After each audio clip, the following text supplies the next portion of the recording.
And then just a few minutes ago, you said nothing's even promised for next year. Do you still not feel a commitment from the Browns about next year and you being the starter? Nah, I don't think it's about feeling a commitment. I don't think it's about anything of that. It's about controlling what you can control as a person, as a player. If they can extrapolate anything out of, again, this isn't is Shedeur a starting quarterback question. It is Shedeur, does he have the potential to be a top 10 quarterback? Because that's what we're looking for. Yes. And if he isn't it, or if Dylan Gabriel isn't it, or the next guy we draft isn't it, then you keep moving until you find the guy that is. And he had chances to win that game yesterday. And in all of those situations, not only did he not make a play, he moved us the wrong direction. By the way, I initially, a first watch, actually had him up as a B. And then I watched the game again, and I lowered to a C+. And then I eventually ended up on a B- because I thought he was very effective running the ball. He was. He was really effective running the ball. So Much better runner than anyone so that's thought. how I ended up in a B-. I like his escapability, knowing when to. And then just a few minutes ago, you said nothing's even promised for next year. Do you still not feel a commitment from the Browns about next year and you being the starter? This isn't your typical rookie media session. This is a statement that could change everything. This is a statement that could change everything. So don't skip a single second of this video. And if this story touches your heart, give it a like, subscribe to the channel, and let us know in the comments. Where are you watching from? Let's begin. Let me be real with you right now. What you just heard? That wasn't some rookie quarterback stumbling through a tough question. That wasn't nerves. That wasn't inexperience. That was Shedeur Sanders looking directly into that camera, knowing exactly what he was doing and choosing every single word with precision. This wasn't a slip-up, this was a statement. Think about what he said. Really think about it. I don't own an organization. I'm not God. Nothing's promised. Those aren't the words of a young player trying to fit in and say the right things. Those are the words of a man who's already thinking 3 moves ahead, a man who understands that loyalty in this league is a two-way street, and right now, Cleveland hasn't shown him enough to earn his. And here's what got me. Here's what made me sit up and rewind that clip 3 times. It's not just what Shedeur said, it's what he didn't say. He didn't say, I love being a Brown. He didn't say, Cleveland feels like home. He didn't say, I'm excited to build something special here. He didn't give the front office a single reassuring soundbite. Not one. He didn't give them anything to hold on to. And this wasn't some random Wednesday press conference either. This was right before a rivalry game, right before facing Pittsburgh, the Steelers, a team that's been watching him all season, a team that needs a quarterback, a team that represents everything Cleveland isn't right now: stability, culture, winning. And instead of firing up the fan base, instead of giving Browns Nation something to rally behind, Shedeur went full philosopher mode and basically told everyone, I can't promise I'll even be here next year. You think Browns fans didn't feel that? You think they didn't hear those words and feel their stomachs drop? Because I promise you they did. And on the other side, Steelers fans started wondering, started imagining, started thinking, wait, could he actually end up with us? And somewhere in NFL front offices across the league, executives just put Shedeur Sanders on their radar in a completely different way. And that's when I knew something bigger was happening here. This wasn't just about one press conference. This wasn't just about one question. This was about a young quarterback sending a message not just to Cleveland, but to the entire league. A message that said, I know my worth. I know what's happening around me. And I'm not about to tie my future to an organization that can't even figure out its own. But here's the thing, and this is what we need to talk about next. Shedeur's comments didn't come out of nowhere. There's a reason he's talking like this. There's a reason he's not pledging loyalty. And when you look at what's actually happening inside that Browns organization right now, you start to understand exactly why this kid is protecting himself. Now let's talk about what Shedeur Sanders is actually dealing with in Cleveland. Because when you understand the situation, he walked into the absolute chaos surrounding him every single day. His comments in that press conference start to make a lot more sense. This kid was thrown into a war zone.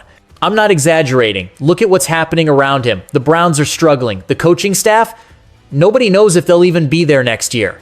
The front office is in flux, making decisions that feel more like survival mode than long-term building. And that offensive line, the unit that's supposed to protect your franchise quarterback, allowed 7, maybe 8 sacks against this same Pittsburgh defense earlier in the season. 7 or 8 against the team he's about to face again. So you've got a rookie quarterback fresh out of college trying to develop his game while operating behind a line that can't keep him upright, while playing for coaches who might get fired, while working within an organization that can't give him a straight answer about what next year even looks like. And yet, and this is the part that doesn't get talked about enough, Shedeur is still improving. He's still growing. He's still showing up every week and getting better. Don't take my word for it. Listen to his own teammates.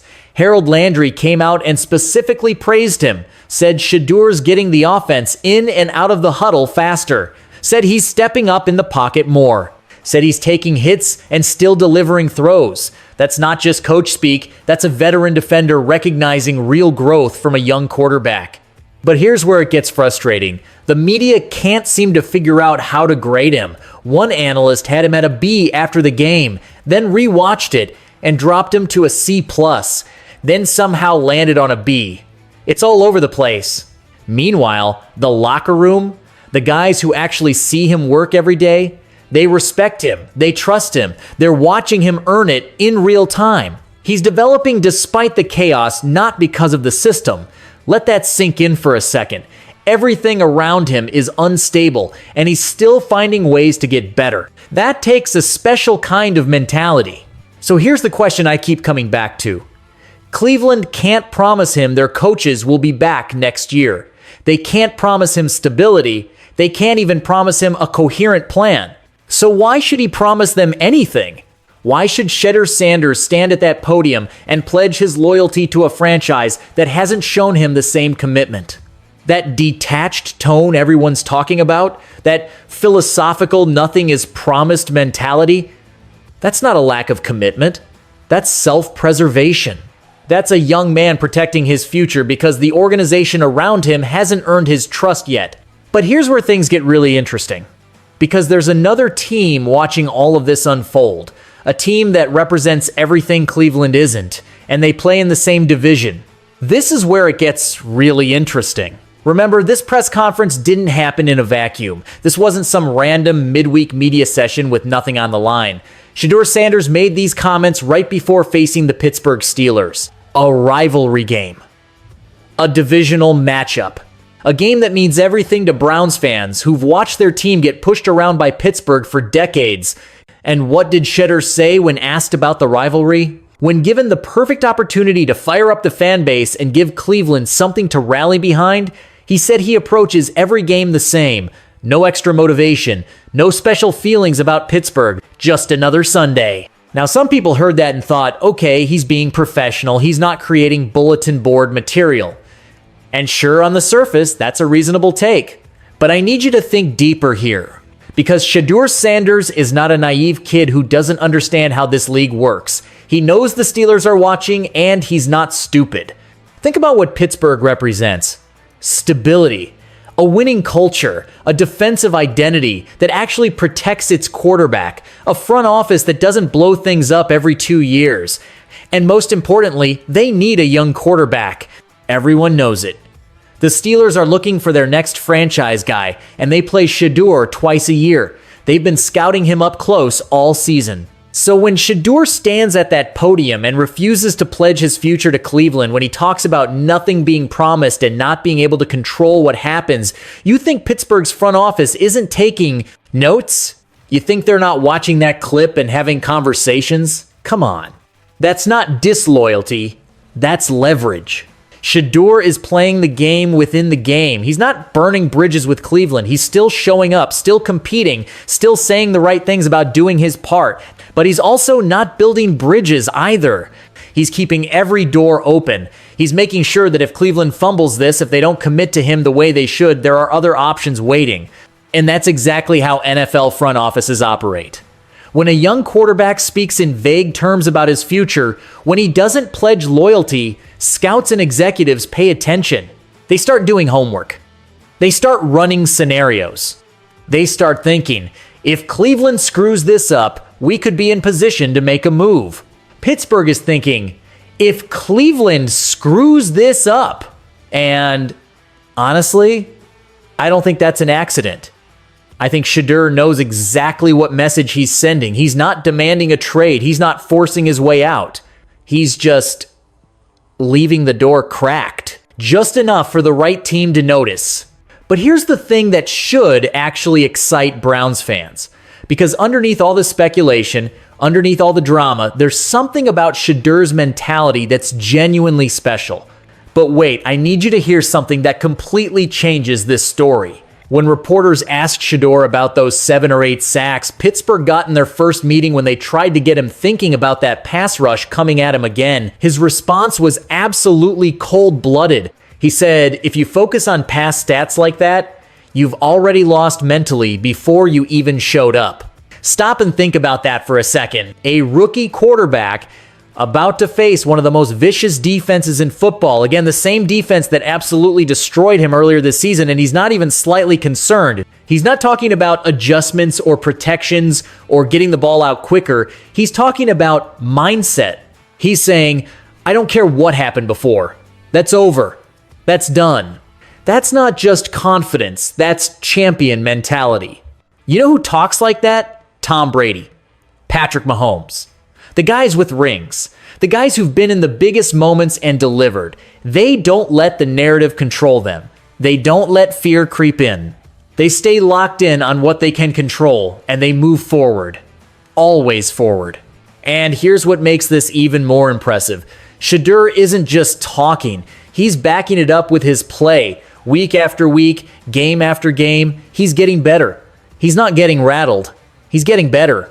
Remember earlier in the season when he couldn't get through his progressions? Now Harold Landry is praising him for getting the offense in and out of the huddle faster. Remember when he'd bail from clean pockets? Now he's stepping up, taking hits, and delivering strikes downfield. Remember when people questioned if he could make plays with his legs? Now he's showing that escapability, knowing exactly when to run and when to stand in there and throw. This is growth. Real, measurable, undeniable growth. And he's doing it in the worst possible circumstances behind a patchwork offensive line with coaches who might not be there next year, in an organization that can't even tell him what the future looks like. Most rookies would crumble under that pressure. Most would start seeing ghosts, hearing footsteps, making scared decisions. But Shedeur, he's out here talking about not letting mental defeat creep in.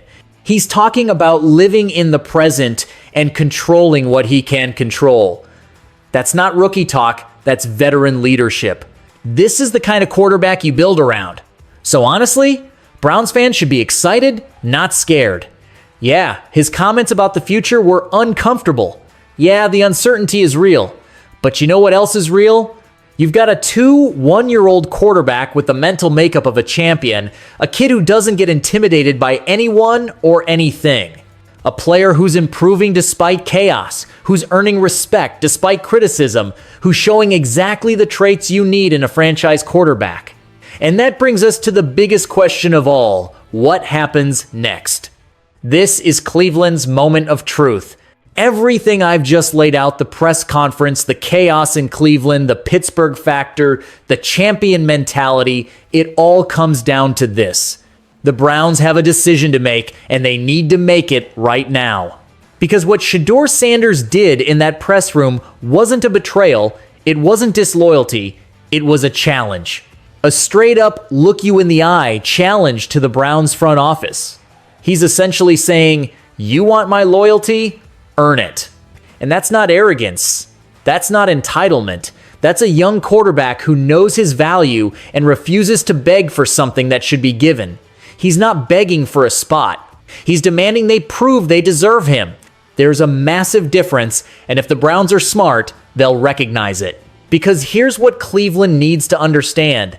They have something special.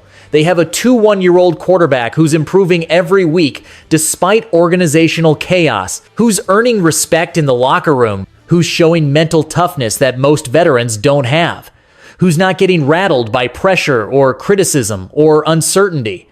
That's not just rare, that's franchise-altering rare. But rare doesn't mean permanent. Rare doesn't mean guaranteed. And if Cleveland doesn't step up, if they don't commit to building around Shedeur, If they don't create the stability he needs, if they don't show him the same commitment he's showing them on the field every Sunday, they're going to lose him. And when I say lose him, I don't mean maybe, I mean definitely. Because this league is watching.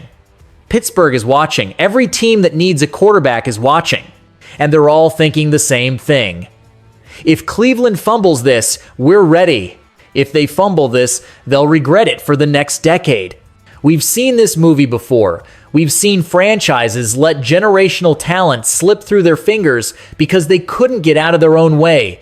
The Browns have been on the wrong side of that story too many times. They can't afford to do it again.